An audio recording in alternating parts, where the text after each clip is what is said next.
Boa noite a todos presentes, os presentes na TV Cresce.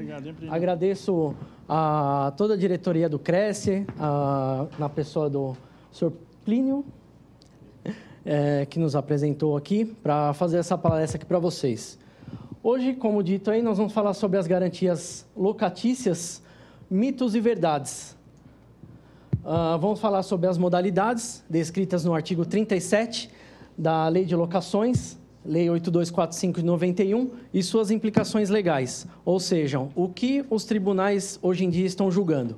Logicamente, nós temos sempre a nossa base na jurisprudência, mas não uma jurisprudência que seja 100% focada ao nosso caso. Ou seja, você pode encontrar M jurisprudências a seu favor ou contra. Logicamente, a gente vai apresentar aqui a que for na maioria das vezes encontradas.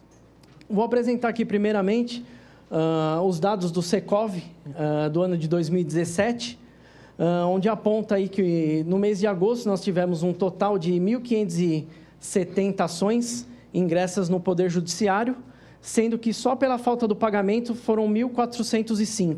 Ou seja, o inadimplemento fica sempre, aumenta um pouquinho, abaixa, mas percebe-se que pela porcentagem sempre entre 38% e 30% de aumento. E pelas explicações de hoje, a gente vai chegar a um denominador aí para saber o porquê que isso tem acontecido. Nós temos as modalidades, né, de fiança, seguro-fiança, etc., como os senhores mesmo já conhecem. E esse aqui também são os dados do Secov, que diz que o fiador, né, aquele fiador apresentado, hoje em dia ele responde por 46%, né, sempre entre 45% e 46% de todos os contratos aí firmados. O depósito, calção, seja calção em dinheiro ou calção imobiliária, responde por 37%, sendo que o depósito em dinheiro, praticamente 80% desses 37%. A calção imobiliária, infelizmente, que no meu parecer assim, é uma das melhores garantias, ele não é muito usado. Temos o seguro-fiança também, que responde por 17%. O seguro-fiança nada mais é do que um seguro contratado perante uma seguradora, seja Porto Seguro ou qualquer outra empresa, que também não é muito usado. Por quê? Porque ela demanda um custo para o locatário. Ele tem que arcar praticamente com, às vezes, até 5, 6 vezes o valor do aluguel. Um valor aluguel, em média, de R$5.000, R$4.000, isso inviabiliza esse seguro. Aí, com todos esses dados, né, como o doutor já apresentou para nós, a gente vai, ao final da palestra, tentar responder essa pergunta. As modalidades atuais são ferramentas, todas essas modalidades, né, que dão mesmo a garantia para o locador, ou ele fica à deriva aí, no caso de um inadimplemento do locatário. Sobre a garantia locatícia, nós vamos dizer que é uma garantia que o locatário ele tem o dever de apresentar, e o locador, logicamente, tem o direito de receber. Eles pactuam entre eles, e algumas vezes até sem o conhecimento ou sem o aval do locatário. Via de regra, né, eu digo que a garantia locatícia ela visa proporcionar o cumprimento das obrigações ao locador, que pode ser prestada por esse ou por terceiro. O terceiro, logicamente, o fiador, ou calcionante, ou uma pessoa que às vezes nem participa do contrato de locação em si. Como eu vou explicar para os senhores logo mais, esse contrato de fiança, ele é um contrato separado do contrato de locação. Inclusive, o locatário, mesmo que ele não quiser ou não aceitar o fiador, ele vai ser afiançado. Passar primeiro um parâmetro aqui sobre as modalidades. Você já sabe, calção, fiador, seguro-fiança, etc., nós temos que saber que, dentro do ordenamento jurídico, nós temos as garantias reais e as pessoais. Isso que vai de encontro ao que eu disse agora do fiador, que ele vincula uns bens, né, que é uma garantia pessoal, ele vincula os seus próprios bens para a garantia de um contrato que outra pessoa está firmando. ao qual ele sequer participa. Lógico que no dia a dia nós fazemos os nossos contratos de locação, coloca lá o locador, locatário e o fiador no mesmo contrato, o que logicamente não é errado. Nós vinculamos todas as partes no mesmo contrato, todos assinam, está ok. Mas nada impede, perante essas garantias do pessoal e real, de você fazer um contrato separado, um só de fiança e um só de locação. Quanto à extensão da garantia, o que denota muitos problemas, principalmente quando é fiador, a pessoa acha que, mas acabou o contrato, eu não tenho mais, eu posso não mais afiançar o locatário, eu não tenho mais nenhuma participação sobre isso. Logicamente, enquanto essa locação perdurar até a entrega de chaves, ele é o garantidor 100% de todo o avançado da locação, seja aluguel, condomínio e serviços de públicos, né? Água, luz, o que for relativo ao imóvel. Até eu digo aqui, acho que é no próximo slide. Aqui, ó, eu junto até uma jurisprudência que diz aqui: a responsabilidade do fiador pelas obrigações decorrentes da locação subsiste mesmo depois da prorrogação da avença por prazo indeterminado. Ele pode, logicamente, se exonerar, ele vai fazer uma notificação, mais para frente eu vou passar para os senhores também, mas ele fica ainda durante 120 dias responsável por essa locação, isso o fiador. Até a efetiva entrega das chaves, ele fica responsável por todos esses débitos, inclusive perante a STJ, Constituição Federal e etc. Agora, já vou entrar aqui no rol taxativo, como os senhores mesmos já conhecem: a caução, a fiança, o seguro fiança locatícia e a cessão fiduciária de cotas. Hoje eu vou entrar mais nessa parte prática, que é o que os senhores mais veem, inclusive no dia a dia, que seria sobre a caução e sobre a fiança. O seguro fiança, ele tem muitas particularidades, inclusive com cada empresa que vai contratar, tem as suas cláusulas, tem os seus tipos de procedimentos, então eu não vou passar um parâmetro muito amplo sobre ele. E sobre a cessão de cotas, das cotas de fundo de investimento, eu não vou falar também, porque é uma coisa muito específica e que só grandes empresas, pessoas que têm rede de lojas, etc., que acabam dando essas cotas aí de fundo de investimento para garantir. Uma coisa muito importante, que até um colega veio me perguntar aqui agora há pouco, é sobre a duplicidade de garantias. O parágrafo único, né, ele já veda totalmente que não pode ter de jeito nenhum, duas modalidades em um só contrato. Ou seja, a pessoa é o fiador, mas ele diz lá no contrato que ele entregou 3 aluguéis, lá 3 mil, vamos dizer que seja R$1.000, R$3.000 como calção. Esse não é nulo o contrato, mas pode ter repercussão até penal aí para a pessoa que assinar esse contrato. As penalidades, como eu disse, não poderá ter mais de uma modalidade, se caracterizando a contravenção penal, que é uma ação de menor potencial ofensivo, né? Lógico que ninguém vai preso por conta disso. A pena, se eu não me engano, é de dias, alguns dias, até 6 meses, e pode reverter em cesta básica, etc. Mas, lógico, que a pessoa que vai fazer um negócio desse é um ilícito. A gente nunca indica fazer, porque mesmo sendo menor potencial ofensivo e que, eventualmente, entre aspas, não pode ser preso, mas na reincidência vai acabar causando problemas aí até para a imobiliária, para o corretor e para quem mais estiver envolvido aí nessas transações. Aqui é a Lei 8245, no artigo 43, que diz isso que eu acabei de explicar agora. Constitui contravenção penal de prisão de 5 dias a 6 meses, ou multa de 3 a 12 meses, 12 meses do valor do último aluguel atualizado, revertido em favor do locatário. Aí eu faço uma questão para os senhores aqui: como agir aí nesse caso de tratar um fiador? Às vezes tem esses erros, às vezes é um erro material, logicamente. A pessoa apresentou um fiador ou um calcionante e lá no contrato está descrito como fiador e vice-versa. Você sabe que a pessoa é um fiador, mas está escrito lá calcionante. Qual que seria essa repercussão aí penal, se teria essa repercussão penal, e no caso do fiador apresentar um imóvel de sua propriedade, o que é muito comum também.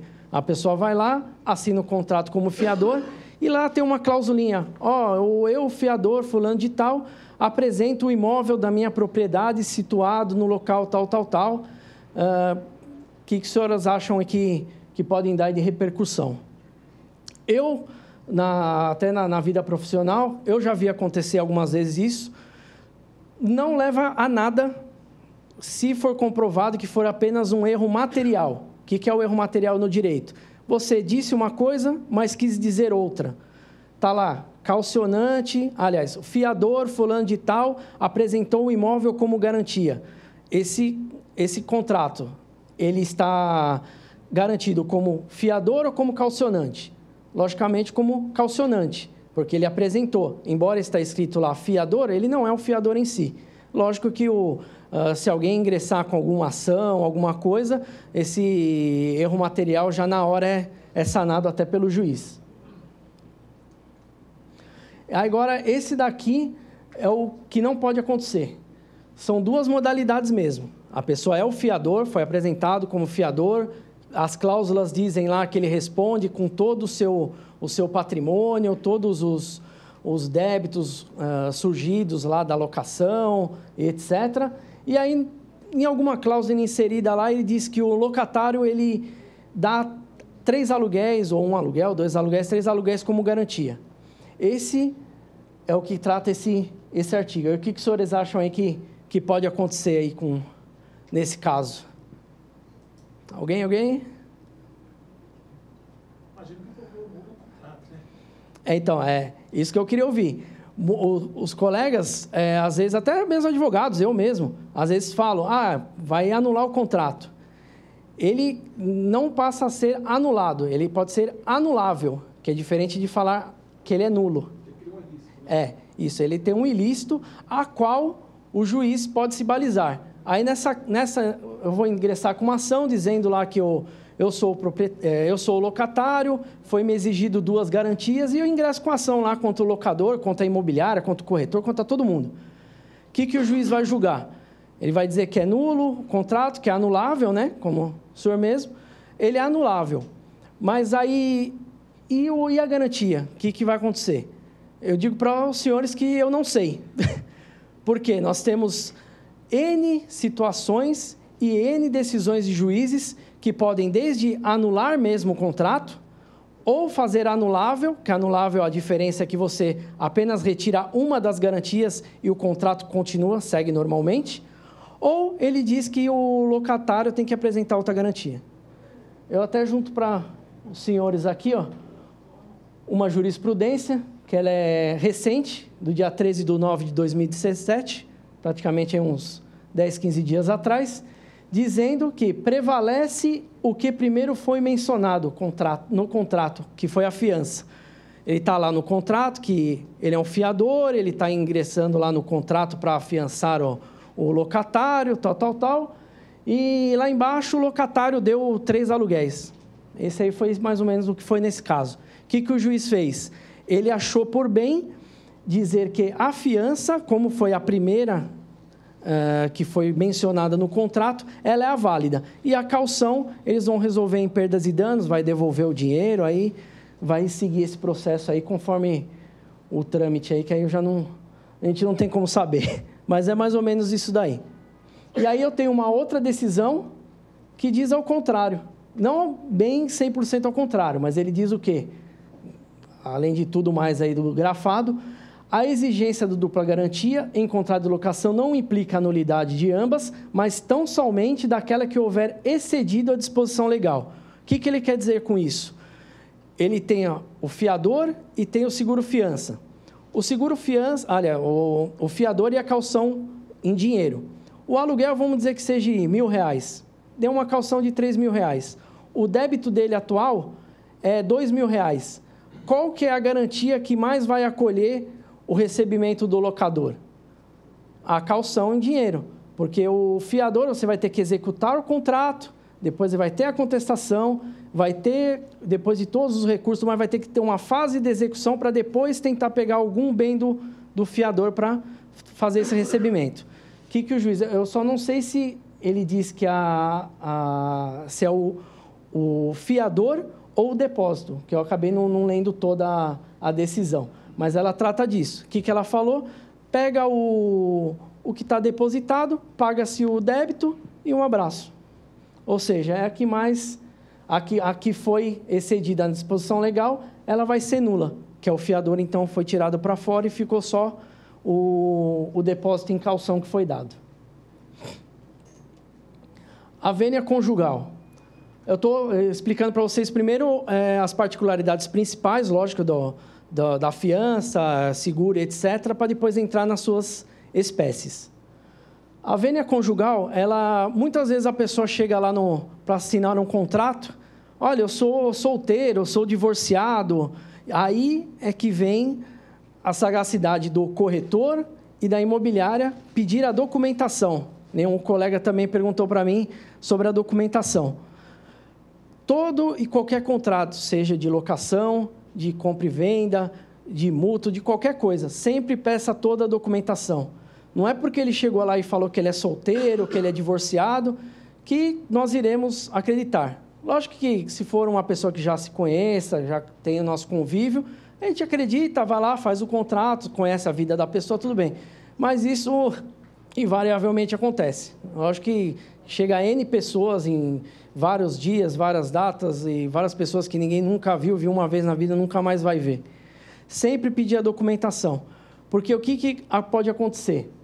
No caso da pessoa ser casada e ela prestar uma fiança, essa fiança pode ser anulada.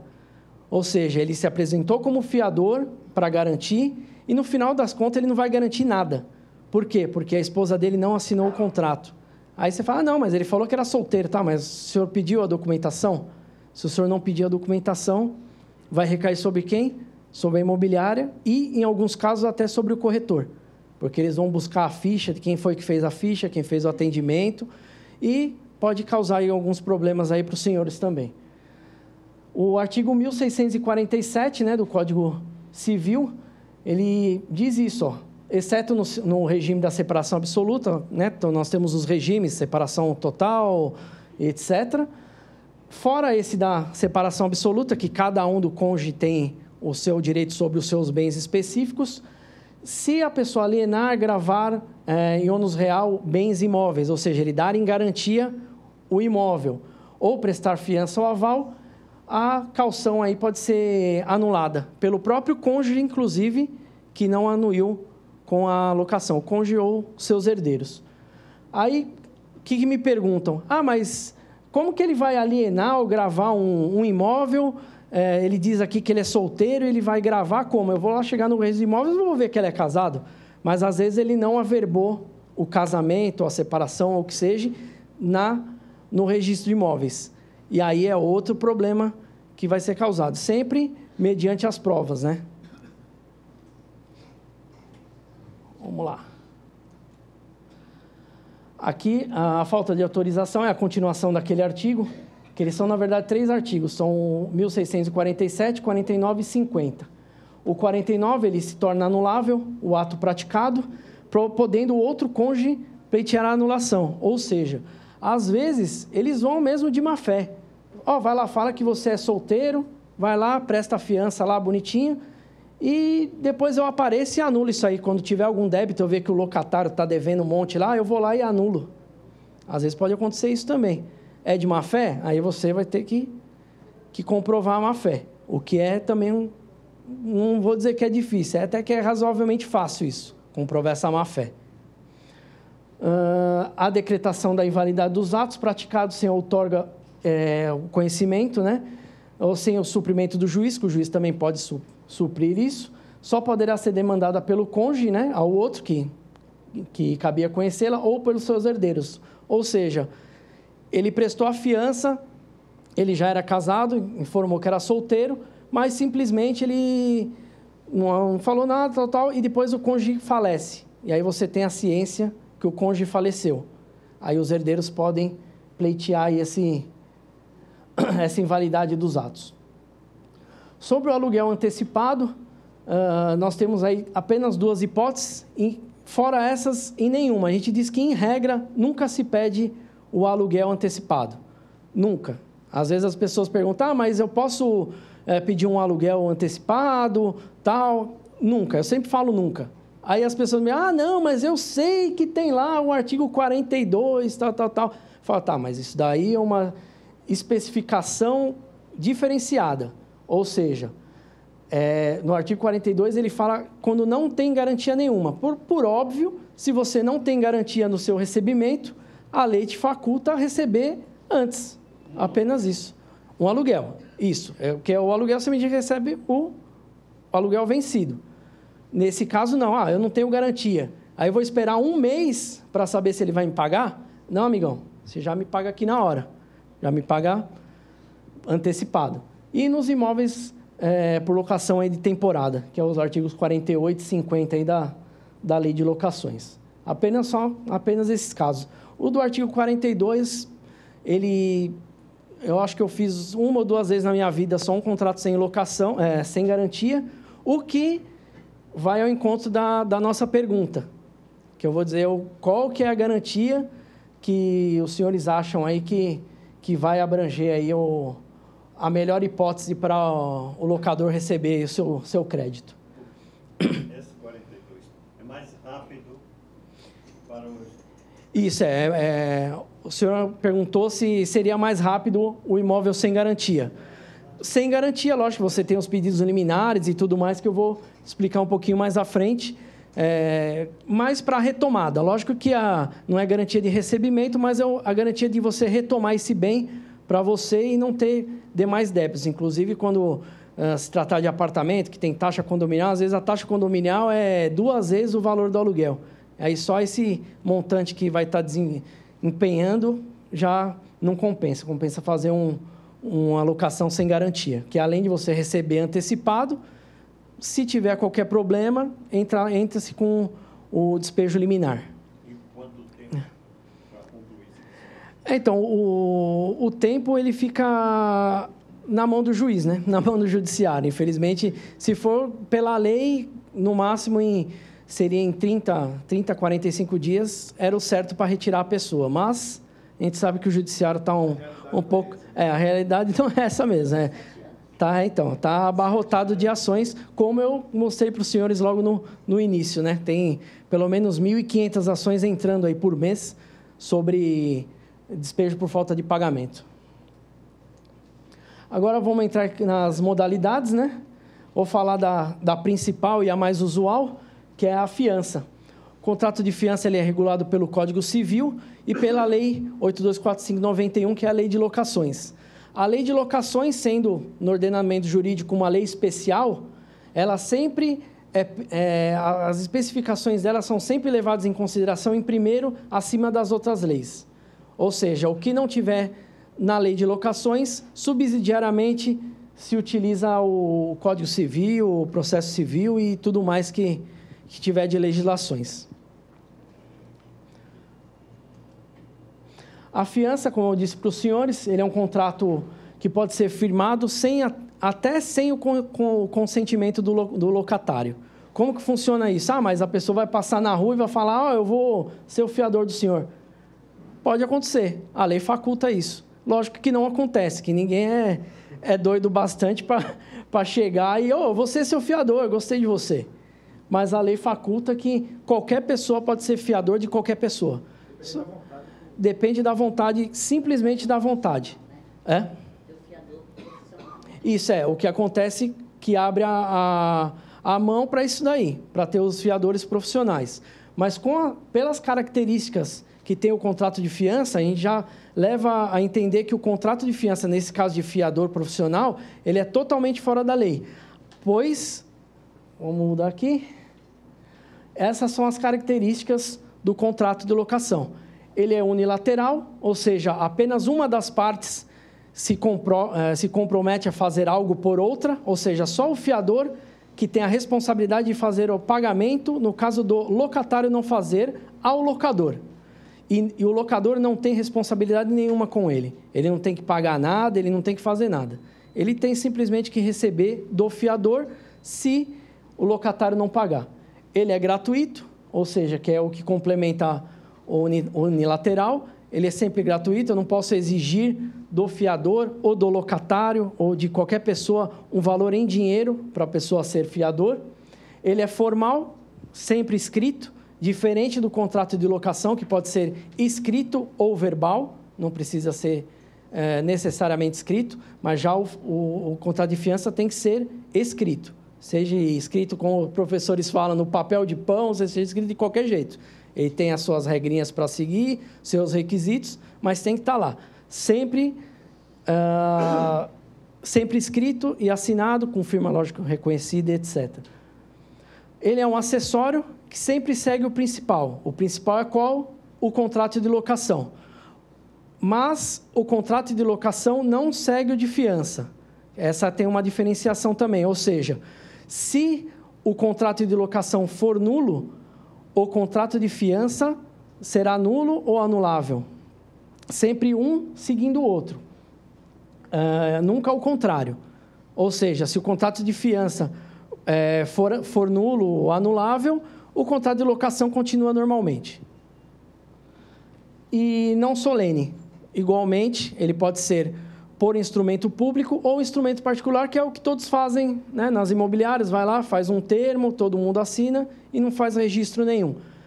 Às vezes surge a dúvida, mas e os que dão um imóvel em garantia, que faz o registro lá no registro de imóveis? Não, aí você está fazendo a gravação da garantia, que nada tem a ver com o contrato de locação em si.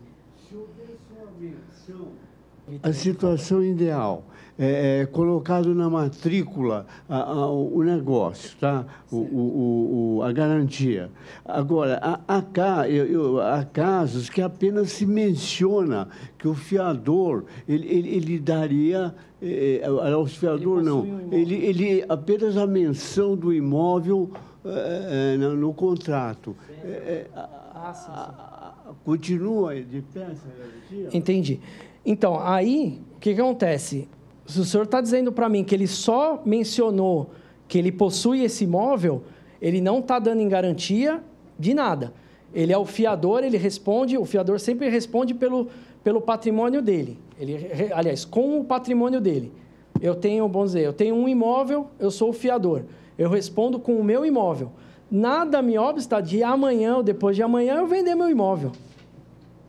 Porque, embora ele esteja no contrato de locação, que foi o que eu disse no comecinho lá, às vezes a pessoa, eu sou o fiador, fulano de tal, eu vou responder com o meu patrimônio, com as minhas contas bancárias, com os meus imóveis, tudo mais, e eu estou apresentando aqui que eu tenho esse imóvel, mostro lá minha matrícula, tudo bonitinho, beleza, mas isso não vincula de modo algum o fiador e muito menos o imóvel. Pois se ele dá em garantia, ele já não é mais fiador. Aí ele é calcionante, que é a próxima que eu vou explicar. Na matrícula do imóvel. Isso, se ele não fizer o registro da garantia, aí não vale para nada. Mas aí também já desvirtua totalmente o contrato. Aí já não é contrato de fiança, não é mais fiador, ele é calcionante. Totalmente diferente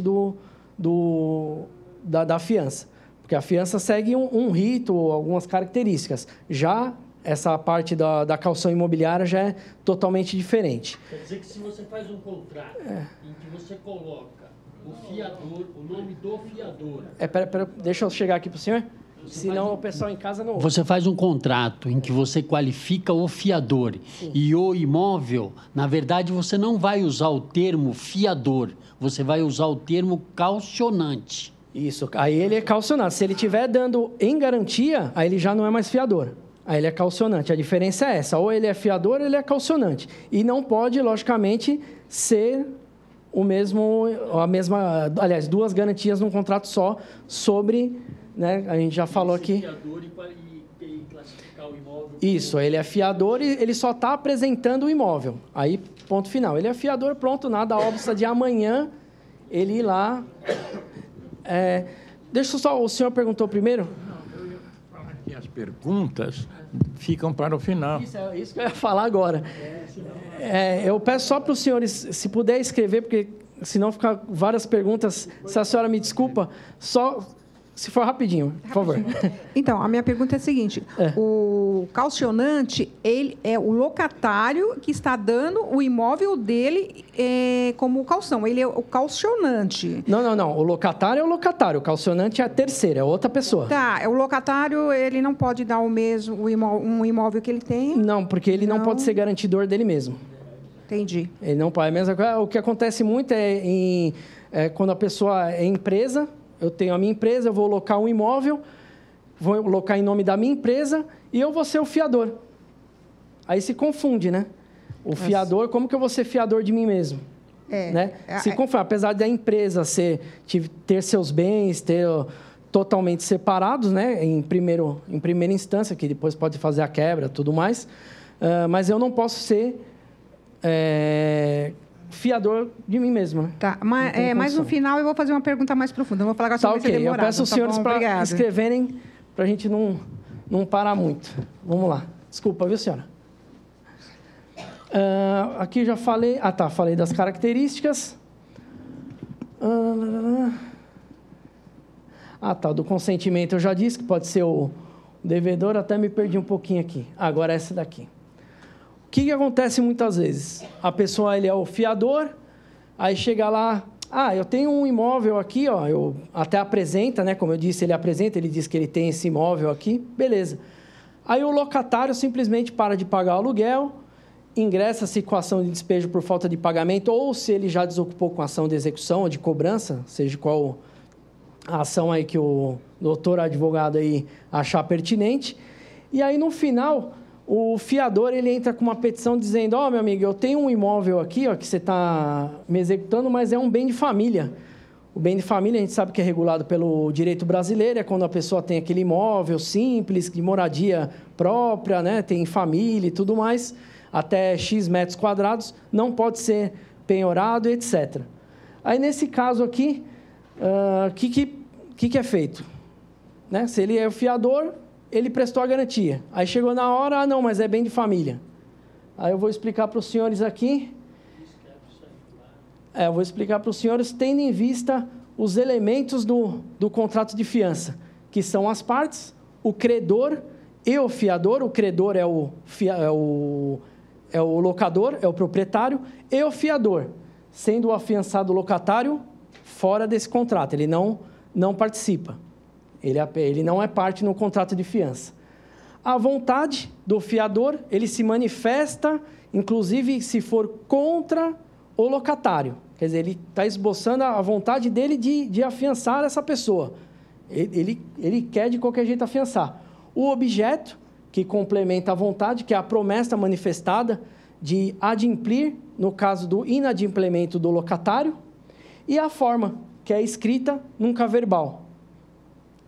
Tendo em vista esses elementos, nós chegamos à conclusão que o bem de família não pode ser invocado de forma alguma em momento de execução, que é o que mais acontece. Na hora, às vezes, até para ganhar tempo, o fiador ganhar um tempo para levantar um dinheiro, ou para tumultuar mesmo o processo, para ficar segurando o processo aí anos, que a doutora mesmo falou, às vezes 5, 6 anos segurando um processo e vai para recurso e volta e diz que é bem de família, aí chama o Ministério Público, aí chama não sei o quê, para segurar.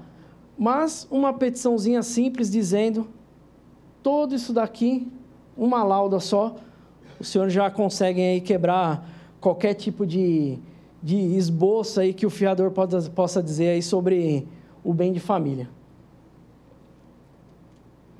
Aqui eu tenho um julgado também, que ele é de 2008, mas apesar de ser um pouco antigo, mas é o que é seguido aí já desde os primórdios aí que começaram a fazer essas petições de bem de família.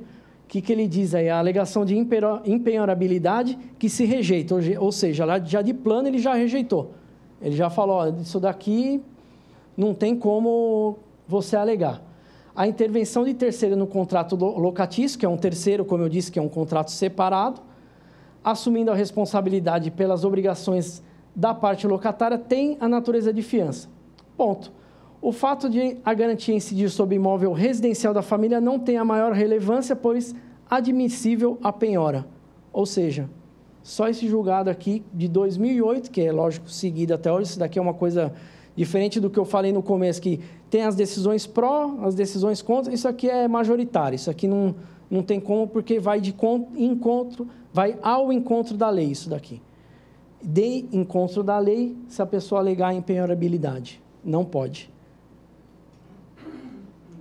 Vamos seguindo aqui. Quanto à exoneração, como eu disse, no final do contrato, ele é pactuado lá por 24 meses, 30 meses, 60 meses, o que seja. Aí o fiador está lá no contrato, beleza. Aí o contrato acabou hoje. Hoje é o último dia do contrato.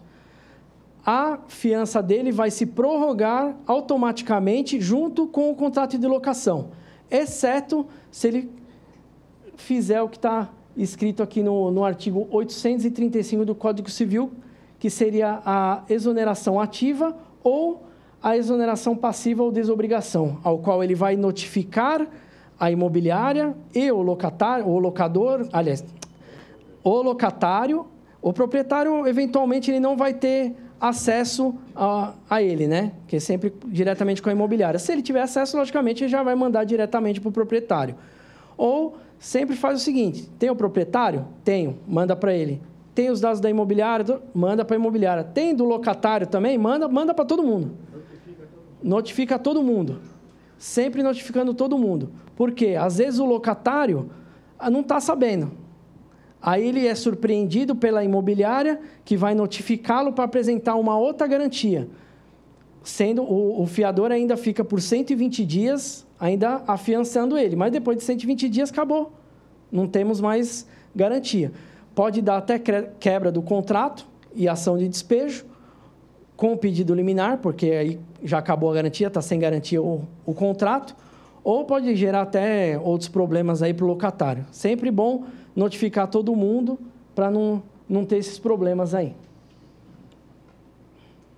Aqui no finalzinho esqueci de falar. Nulidade do contrato de locação não ligada à capacidade civil do locatário. A gente sabe que qualquer pessoa pode locar o imóvel. Logicamente, se ele for menor, ele tem que ser curatelado, com curatela, tutela, etc. Ou, se for emancipado, dos 16 aos 18 anos, emancipado. Se o fiador ele afiançou um menor, aí você utiliza essa exoneração passiva ou a desobrigação total. Ele diz aqui, a nulidade do contrato de locação não ligada à capacidade civil do locatário.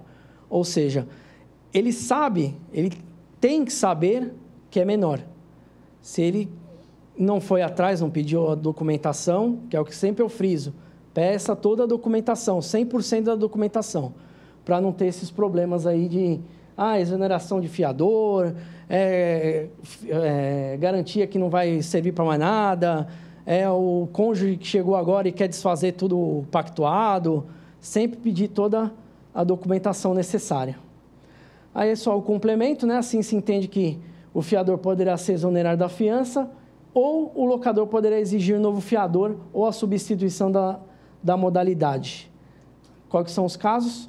No caso do contrato vencido, que eu já falei para os senhores, acabou o contrato, ele vai lá, se desonera, ou o locador vai lá e pede uma outra garantia, que ele entende que essa garantia não serve mais, já passou do prazo, ou ele está sabendo que o fiador está dilapidando, lá ele tinha um monte de imóveis, está vendendo tudo, aí ele pede um outro reforço aí dessa garantia. Qualquer das garantias é até a efetiva devolução do imóvel, que, como os senhores sabem, com a entrega das chaves. Uma coisa que eu gostaria de falar para os senhores, no caso, eu sou o locatário, eu vou lá, devolvo as chaves e o imóvel está aparentemente destruído. Está com uns buracos na parede, está com problema de pintura, etc. Logicamente, vai ser feita uma vistoria final e vai se entrar em contato novamente com o locatário. E o locatário vai ter que efetuar tudo esses reparos, pintura e etc. O fiador, embora o contrato tenha já terminado, já foi entregue as chaves tudo, o fiador continua sendo garantidor. Porque muita gente, eu já vi isso na vida prática, o fiador chegou lá, bateu na porta e falou, não, meu amigo, acabou o contrato, ele entregou as chaves, vocês receberam porque vocês quiseram. Não é bem assim.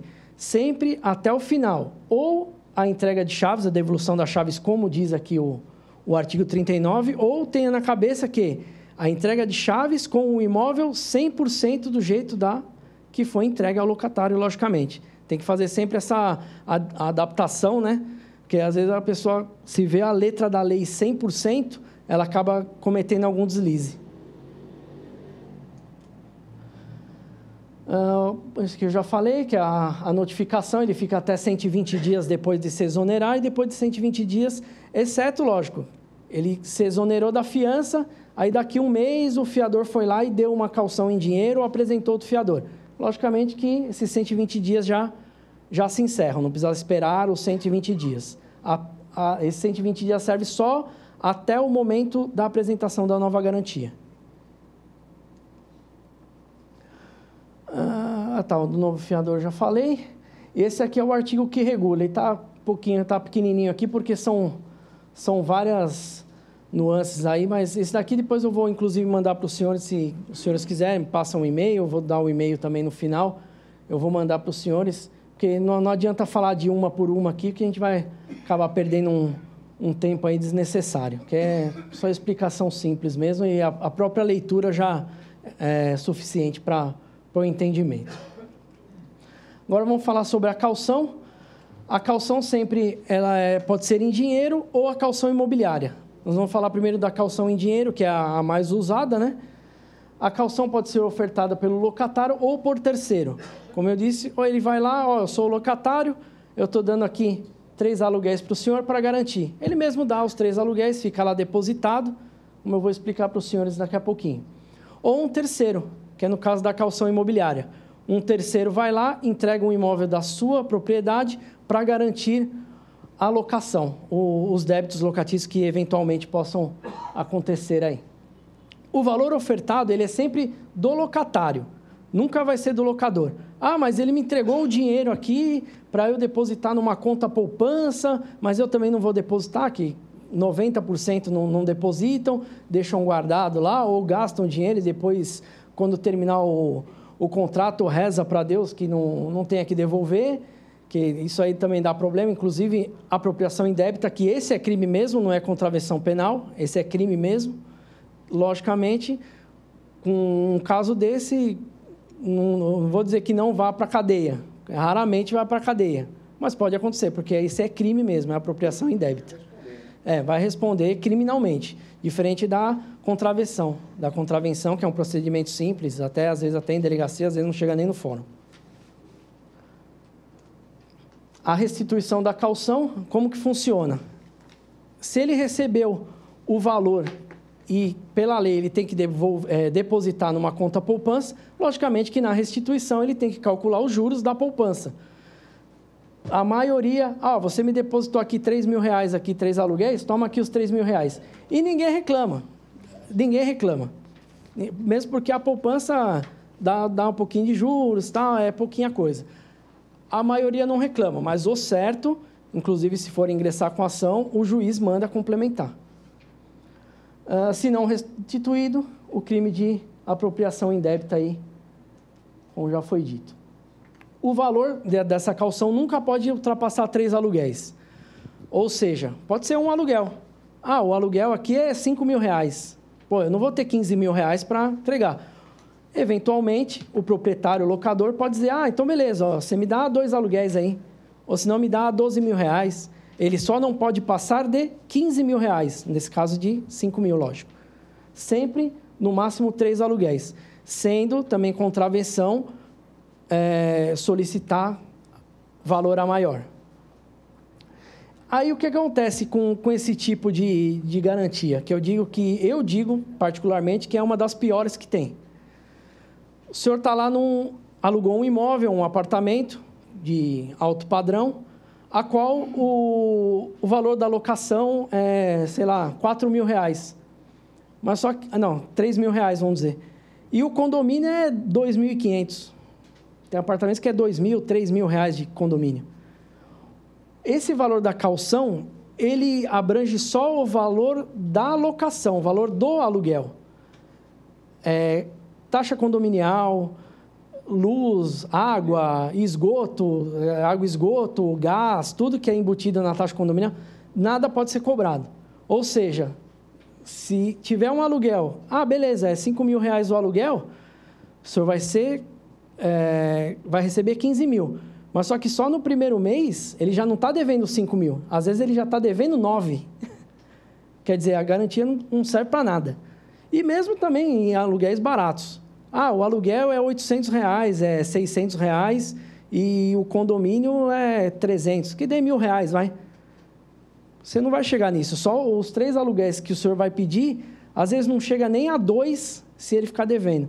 Fora que, uma coisa também que o pessoal às vezes me pergunta, mas doutor, eu tenho que aguardar os 3 meses de inadimplemento para ingressar com a ação. Não. Venceu hoje o aluguel. Amanhã eu notifico, daqui 2 dias, 3 dias, a notificação retorna. O que eu faço? Vou lá e ingresso com a ação de despejo. Para não dar elevação desse débito. Não pode esse débito aumentar, porque...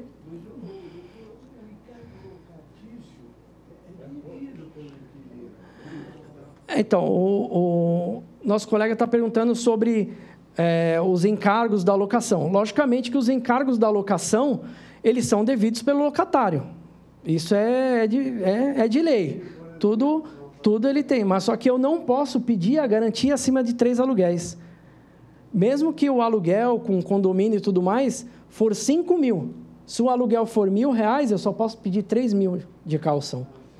Ou seja, essa aqui para mim é a pior, ainda mais se tratando de apartamento.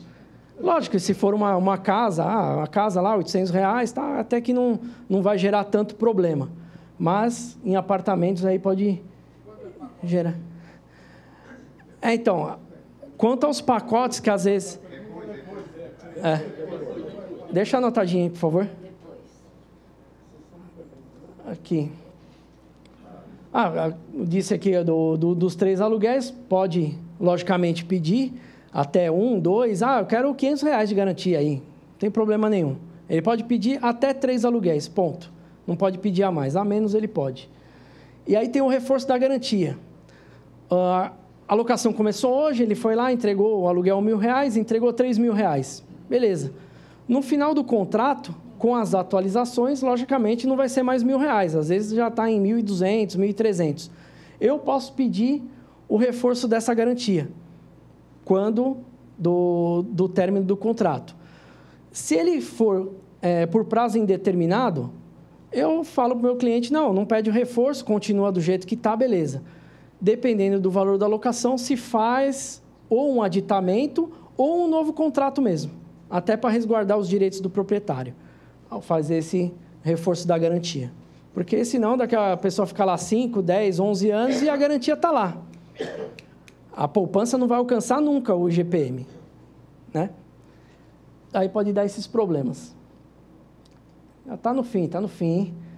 A compensação, muitas vezes o locatário está lá, eu estou devendo um aluguel aqui, mas eu tenho 3 calcionados lá. Então, não me cobra não. A pessoa lá liga, manda notificação. Não me liga não, porque eu tenho 3 aluguéis aí. Eu tenho 3 aluguéis calcionados com vocês. Eu estou devendo só um, o mês que vem eu pago. Ele não pode fazer isso. Venceu o aluguel, é ilícito contratual. A ação de despejo, ação de cobrança, o que seja, e ele não pode pedir essa compensação. Logicamente, acabou o contrato, muita gente faz isso. Faltam 3 meses para acabar aqui o contrato, então não vou pagar mais o aluguel. Beleza, não paga. Aí você vai pagar os acréscimos e vai pagar as custas processuais, honorários de advogado, vai pagar tudo mais. Ou seja, não é indicado fazer esse pensamento de compensação, o que, logicamente, em 60% a 70% dos casos acontece. A caução imobiliária, nesse caso da caução, como eu já disse, praticamente a palestra inteira, o indivíduo ele entrega um imóvel de sua propriedade para garantia, para caucionar junto ao registro de imóveis, para dar uma garantia maior. Essa, para mim, é uma das melhores garantias, dependendo do valor da locação, do imóvel que é ofertado e etc. Porque, às vezes, a pessoa vai dar um imóvel aqui, mas o imóvel, às vezes, é um de baixo valor, é num local que não é muito privilegiado. Tem que fazer sempre essa análise da documentação, porque, eventualmente, a pessoa, né, infelizmente, a gente sabe que pode ficar inadimplente. E aí, depois, no final, o locador não vai querer saber de, não, mas eu tenho uma garantia, mas essa garantia aí não vai dar para pagar o débito. Aí ele vai ficar louco. Ele vai falar, pô, mas você falou para mim que essa daqui é a melhor garantia. E agora, como é que eu faço?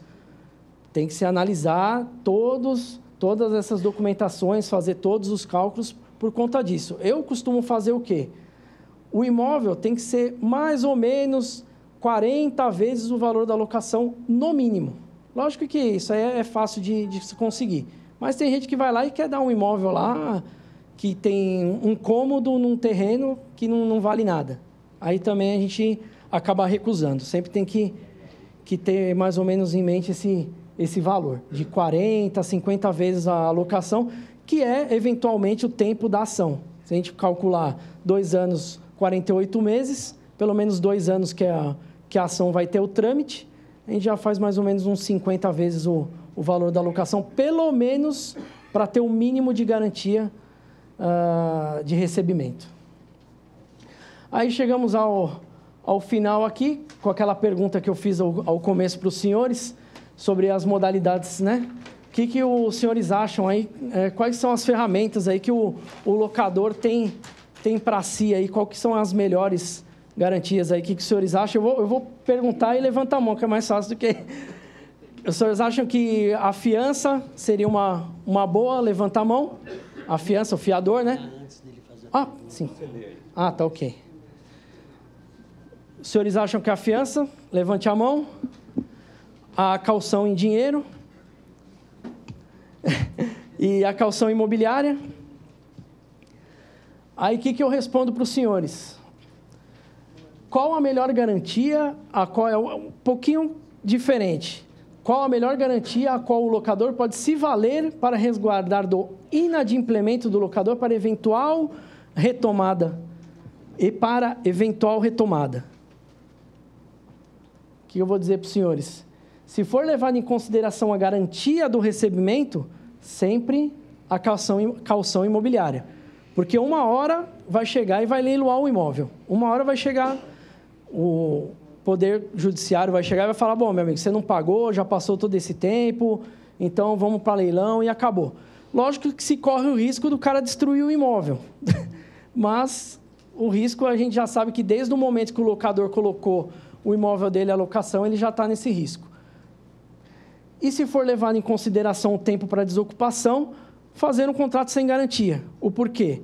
Sem garantia, além de você poder receber o aluguel antecipado, você vai lá, recebe antecipado, se ele não pagar, já ingressa com ação rápida, com o pedido liminar, que variavelmente demora entre 15 e 20 dias, pela lei, para o oficial de justiça ir lá notificá-lo, aí o oficial de justiça retorna no imóvel e tira ele à força.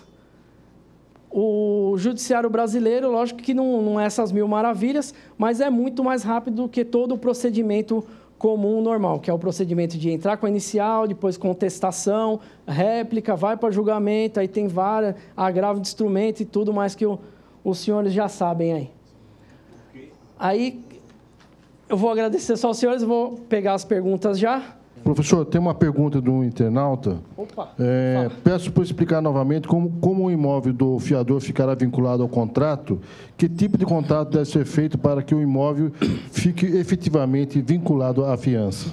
Assim, aí nesse caso... É o Edson Félix. Seu Edson, é o seguinte, aí o que acontece? Se ele for o fiador, o imóvel dele nunca será vinculado ao contrato.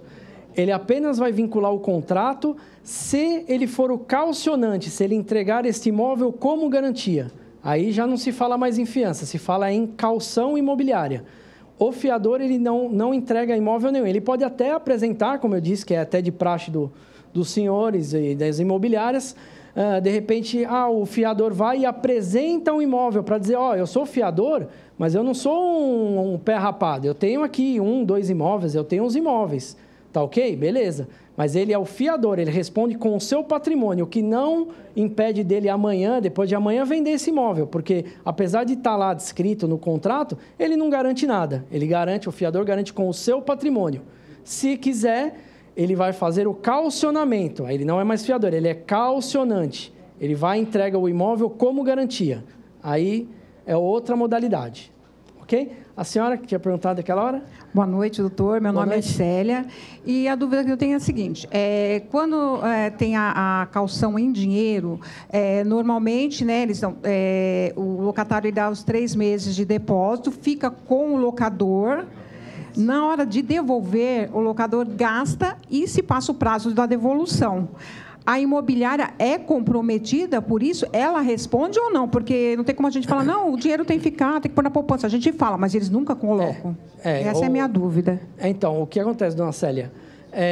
Nesse caso, responde o locador, o proprietário. A imobiliária fica de fora, porque a imobiliária, em nenhum momento, esse dinheiro é entregue para a imobiliária.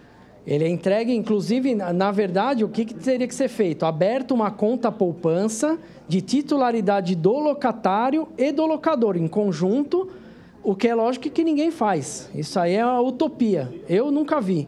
Faz mais de 15 anos que eu trabalho no mercado imobiliário e nunca vi. Mas, e se fizer, dá briga. Então, é problema. O que acontece nesses casos? É notificado, o locatário sai do imóvel, notifica o proprietário ou, eventualmente, a imobiliária e alguém tem que dar esse dinheiro. Quem que é? O proprietário, porque o dinheiro está com ele. Se ele exigir, R$3.000 com a variação de juros da poupança e tudo mais, ele tem que receber. É totalmente inválido isso, mas a imobiliária de fora, ela simplesmente vai falar, não, eu sou imobiliária, eu só pactuei as pessoas, fiz o contrato, mas o dinheiro nunca veio para minha conta, nunca estava comigo. Ponto final. Boa noite. Boa noite. Meu nome é Menezes, tudo bem, doutor? Beleza, tudo bem. Quando eu fiz a pergunta lá do calcionante e fiador, sim. Eu peguei um imóvel de uma amiga minha para administrar e eu pedi o contrato de locação que ela tem com a pessoa. Quando ela me trouxe o contrato de locação, tinha lá as partes qualificadas, locador, locatário, o fiador, e mencionando o imóvel que ele estava dando como garantia.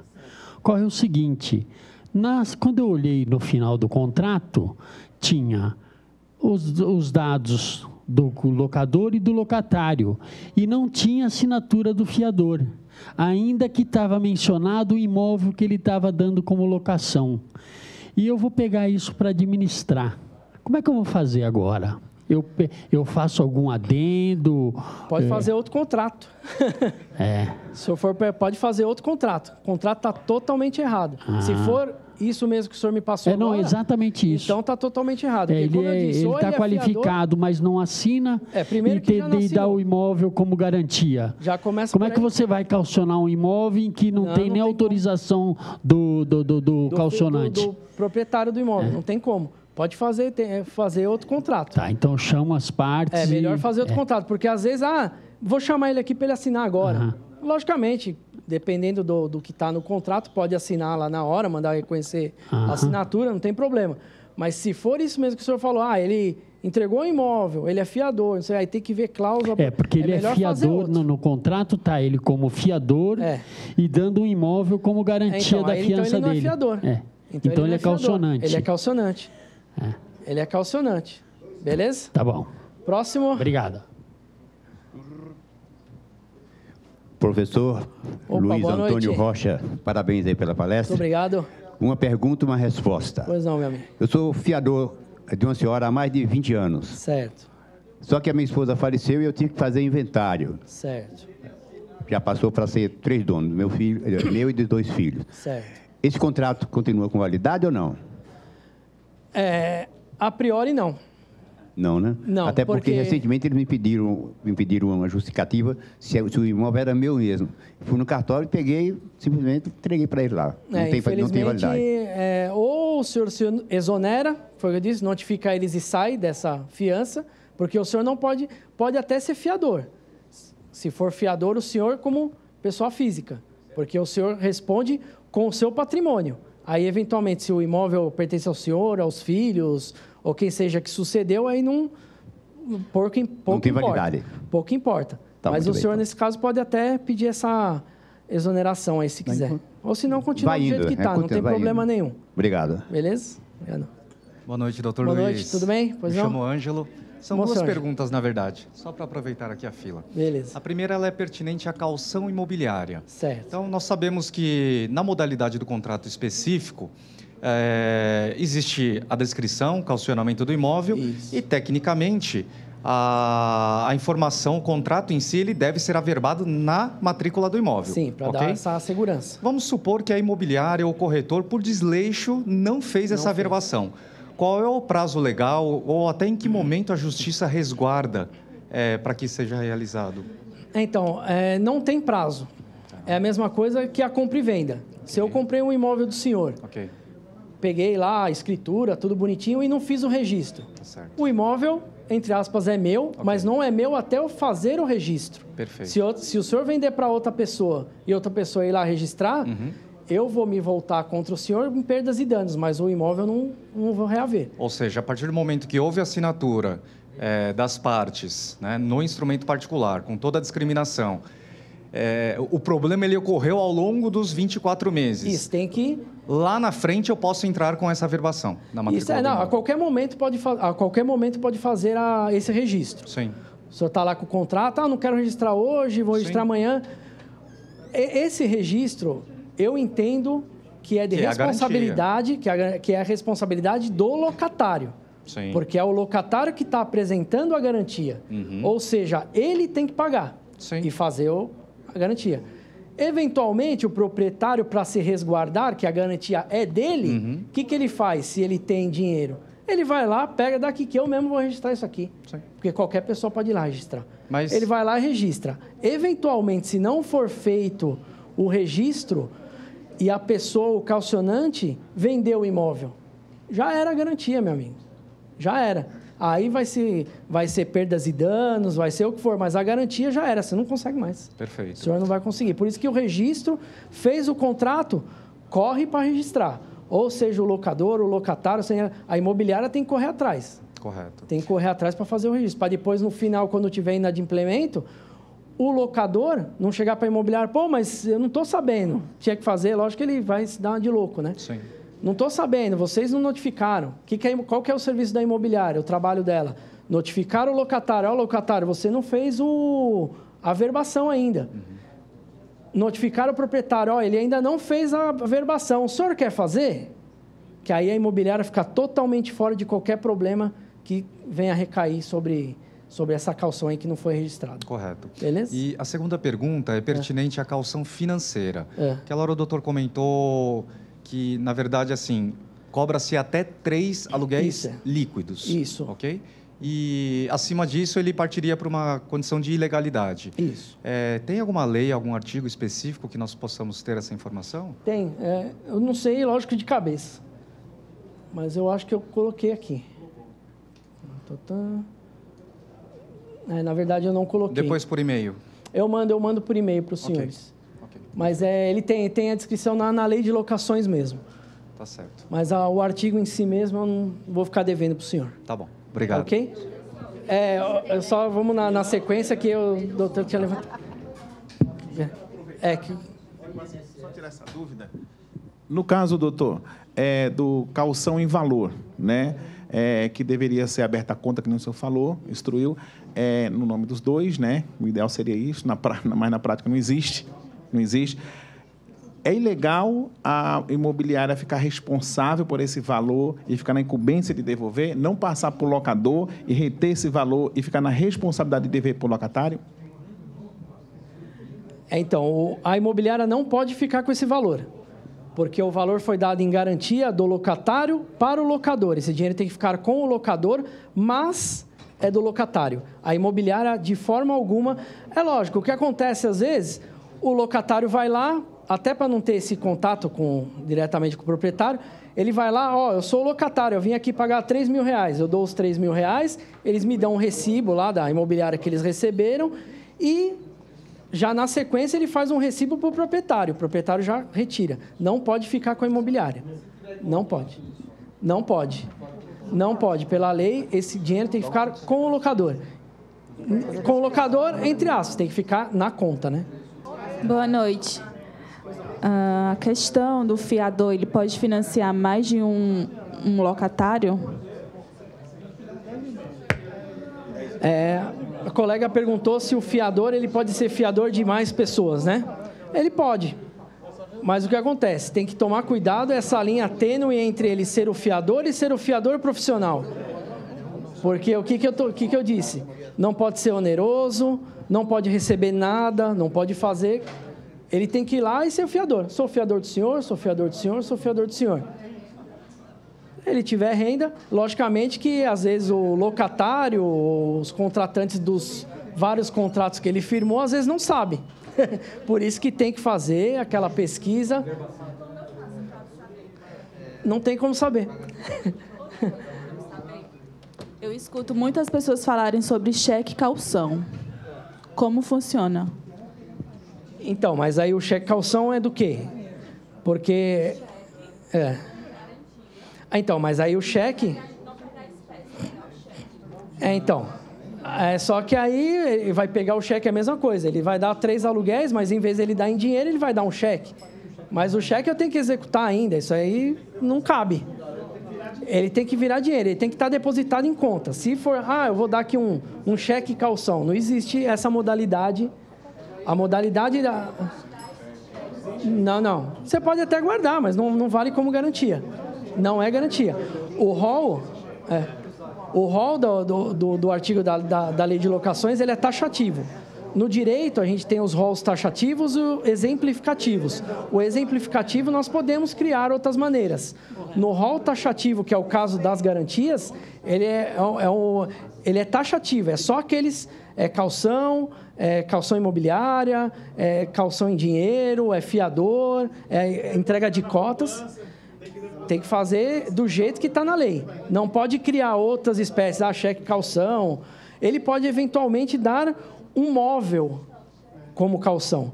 Eu tenho uma obra de arte, eu vou dar como garantia. Pode ser móvel ou imóvel em garantia. Eu tenho uma obra de arte lá do Picasso. Pode dar em garantia. Beleza. O senhor estava na fila aqui. Pode falar, meu. Se o artigo 42 veio para melhorar essa confusão toda que o senhor explicou, os colegas já vieram aqui explicar, e ninguém chegou a uma conclusão.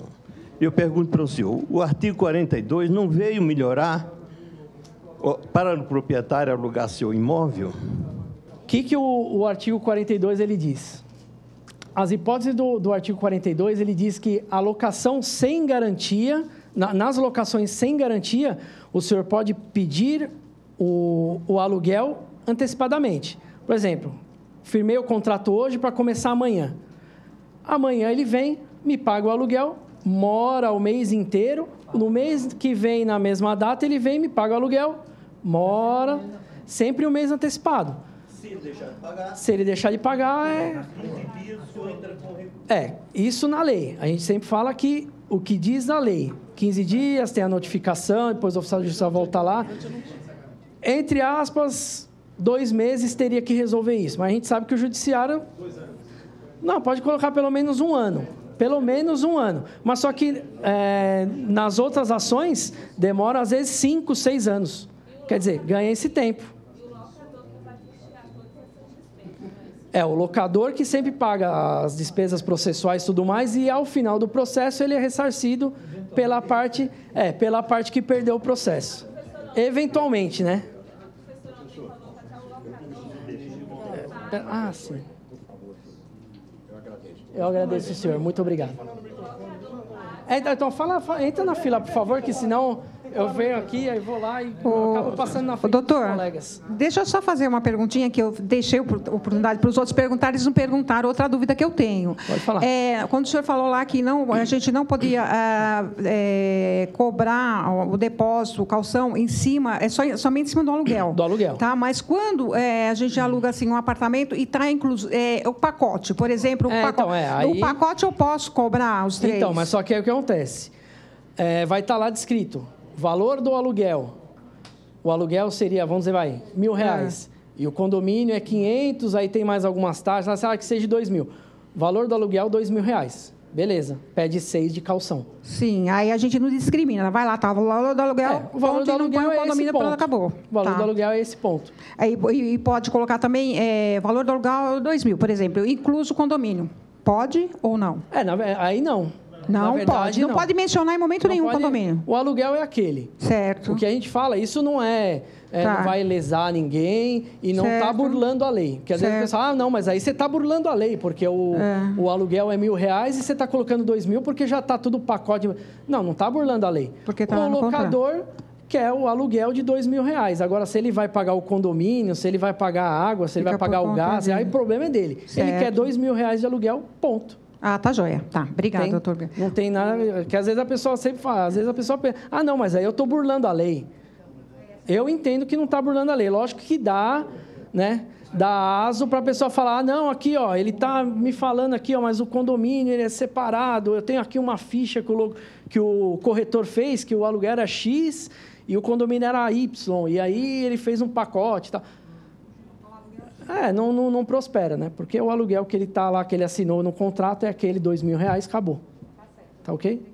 Mais alguém? Mais alguma pergunta? Tem então, faz favor aqui. Mais um colega último ali. Boa noite, doutor. Boa noite, Tom. O tema é o seguinte. Nós somos da Junta de Conciliação do Cresce e esse tema, locação, é o que mais aparece para a gente, né? Com certeza ele é bastante coisa. E tenho 2 pontos que eu achei bacana perguntar e destacar. Comissão da imobiliária tirada da calção. O cara dá 3 aluguéis de calção e a imobiliária retém 1 e deposita 2. Já está errado de plano, porque, como eu disse, recebeu 3, é 3. Aquele lá, acabou. Isso acontece... Se a imobiliária reteu, aí vai encontrar o que as doutoras perguntaram, aí a imobiliária responde, porque aí é ela que fez o ilícito. Exatamente. Isso é uma coisa que acontece sempre na Jucom. De vez em quando acontece mesmo, né? A gente sempre sempre acontece. Outra coisa, sempre, né? Outra coisa que também o pessoal faz muito, que é muito hábito das imobiliárias. Pagar os 3 últimos aluguéis com a calção. Então, foi o que eu disse no final. Às vezes o locatário, faltam só 3 meses de aluguel, eu tenho 3 meses calcionado, não vou pagar mais porcaria nenhuma. Isso. No final, ele vai ter, ele às vezes se esquece que ele vai ter que pagar aluguel, os acréscimos, se ingressar com ação, porque eu não deixo chegar no segundo aluguel. Teve o primeiro aluguel, notificou, a pessoa não pagou, está chegando próximo do segundo, eu já entro com ação. Vai ter que pagar honorários, vai ter que pagar custas processuais, o débito dele só vai aumentar. A não ser que se faça... Lógico, a não ser que se faça um pacto lá, um acordo entre as partes, que ele fala, meu amigo, eu vou sair do imóvel daqui 3 meses, vai acabar, então você já pega o valor da calção, é errado. Não é certo, porque garantia é garantia. É errado porque às vezes ele sai do imóvel com problemas do imóvel e a calção não cobre o problema. E além disso, é o que a lei diz. A lei diz que tem que depositar o dinheiro e não pode ter... Não tem vínculo nenhum. Não pode. As pessoas fazem esses acordos, tudo mais, é contra a lei. É lógico que funciona. Às vezes a pessoa, tá de boa fé, fala, eu vou sair, esses 3 meses que eu vou te pagar, vou ter que dar em calção em outro imóvel que eu já estou vendo, vou ter que antecipar a calção e etc. Aí, beleza, faz um acordo que é contra a lei, friso novamente, é contra a lei, não pode ter, mas entre as partes pactuam. Um abraço. Professor, rapidinho, Pois só não, complementando o fato dos 3 aluguéis, vamos dizer que se fez tudo direitinho. O locatário pagou, depositou os 3 aluguéis, foi para a mão do corretor, depositou-se numa poupança que, inclusive, ela é conjunta, locador e locatário. Isso. Deu problema. O locatário não pagou, iniciou-se a ação de despejo, estragou o imóvel, o locador quer o dinheiro do depósito para se ressarcir desses prejuízos. Não pode. Ou não, inclusive do aluguel. Sim, sim. Mas isso não é tão fácil. Chego lá e pego o dinheiro, acabou o problema. Ele vai precisar da ação jurídica para levantar esse dinheiro, porque o locatário não vai assinar coisa nenhuma para ele pegar o dinheiro. Aí começou um outro dilema, tá certo? Com certeza. O que acontece? Nesse caso, às vezes, quando eu ingresso com ação e eu sei que tem dinheiro calcionado, eu peço para quem está de posse desse dinheiro, da conta, mando fazer um ofício para o banco para depositar no processo. Retira-se da conta e coloca-se no processo. Como é conta conjunta, às vezes não sabe quem que tem acesso, um tem acesso, outro não tem acesso, o outro é amigo do gerente, vai lá e pega o dinheiro, o gerente dá uma de morto lá, faz nada. O que eu faço? Ingresso com a ação e já falo, ó, tem um dinheiro calcionado na conta tal, do banco tal, agência tal, pede para o banco, emite um ofício para o banco transferir esse valor para o processo. Aí entra mais uma pessoa, locador, locatário e advogado. Tem 3 recebendo aí. Precisa do advogado. Sem o advogado não se faz justiça. Só uma sugestão. Eu tive uma vez um contrato de locação, a pessoa era meio encrencada, eu pulei fora dos 3 aluguéis, ele queria dar os 3, eu não quis. Inclusive, ele já não queria reajustar o depósito por consequência do aumento do aluguel, já começou aí uma discussão. Mas ele fez e gostou do depósito, do título de capitalização. Ah, sim, essa aí é uma das modalidades que eu não falei, porque, como eu disse... É melhor ainda que todas essas. Então, essa é a melhor, mas só que nem sempre o locatário, porque ele tem que desembolsar uma boa grana. Tem, por exemplo, às vezes um aluguel é 2, 3 mil, ele tem que, às vezes, dar 15 mil. Não, sim, mas o dinheiro continua tem, né? Com ele e a seguradora, que no caso foi a Porto Seguro, ela não libera o dinheiro enquanto o locador não disser, está tudo em ordem. Essa é uma... A gente falou, nós falamos hoje das principais, logicamente, que essa tem os sorteios, pode ganhar lá, não sei quantos milhões lá, né? Que eu nunca vi ninguém ganhar. Mas... quebrou alguma coisa, vai lá a pessoa e arruma. É um seguro, né? É um seguro comum. Mas é bem difícil, porque o locatário tem que ter a bala na agulha para ir lá e mandar a grana, que senão não dá. Eu agradeço a todos os senhores aí e deixo sempre esses dizeres aí. Os convido a prosseguir na busca pelo conhecimento, aplicando o que ouvirão essa noite, acrescido com o que conseguirem pesquisar com os demais colegas, internet, livros, etc. Mostre aos demais que é possível, aí sinta a diferença aí desse conhecimento. O importante é não parar sempre de questionar.